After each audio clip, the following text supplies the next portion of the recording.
మేడ్చల్ మల్కాజ్గిరి జిల్లా వెనుకబడిన తరగతుల సంక్షేమ శాఖ ఆధ్వర్యంలో మేడ్చల్ మరియు మల్కాజ్గిరి నియోజకవర్గాలకు సంబంధించిన కల్లుగీత కార్మికులకు వారి సంక్షేమ నిమిత్తం కాటమయ్య రక్షణ కవచం సేఫ్టీ కిట్లను బోయిన్పల్లిలోని మేడ్చల్ శాసనసభ్యులు మల్లారెడ్డి గారి క్యాంప్ కార్యాలయంలో శాసనసభ్యులు మల్లారెడ్డి చేతుల మీదుగా మేడ్చల్కి చెందిన 14 మందికి మల్కాజ్గిరికి చెందిన 13 మంది లబ్ధిదారులకు సేఫ్టీ కిట్లను పంపించడం జరిగింది. అనేక మంది కల్లుగీత కార్మికులు చెట్లపై నుంచి జారిపడి మృత్యువాత పడుతున్నారని, చాలా మంది వికలాంగులు అవుతున్నారని, ఇలాంటి సంఘటనలు జరగకుండా ఆధునిక సాంకేతిక పరిజ్ఞానంతో ఈ కాటమయ్య రక్షణ కవచం రూపొందించడం జరిగిందని తెలిపారు. ఈ కవచం ధరించడం వల్ల ప్రమాదవశాత్తు గీత కార్మికులు చెట్టుపై నుంచి జారినా కింద పడే అవకాశం ఉండదని, ప్రాణహాని ఉండదని, ఇలాంటి కిట్లు తన చేతుల మీదుగా అందజేయడం సంతోషంగా ఉందని, ఈ కిట్లను మీరందరూ ధరించి ప్రమాదాల గురి కాకుండా ఉండాలని ఈ సందర్భంగా వారు పేర్కొన్నారు.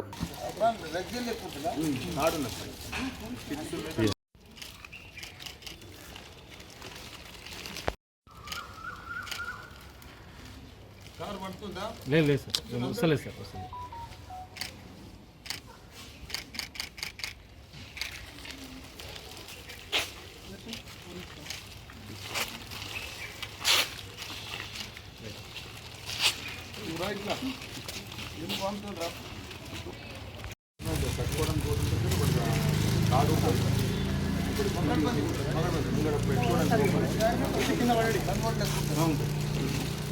ఒకవేళ కింద పడ్డాదని కూడా వేలాడతాడు కానీ కింద పడ్డాడు.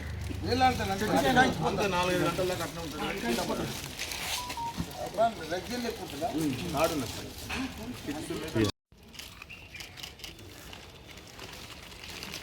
మరిన్ని అప్డేట్స్ కోసం మా ఛానల్ని సబ్స్క్రైబ్ చేయండి.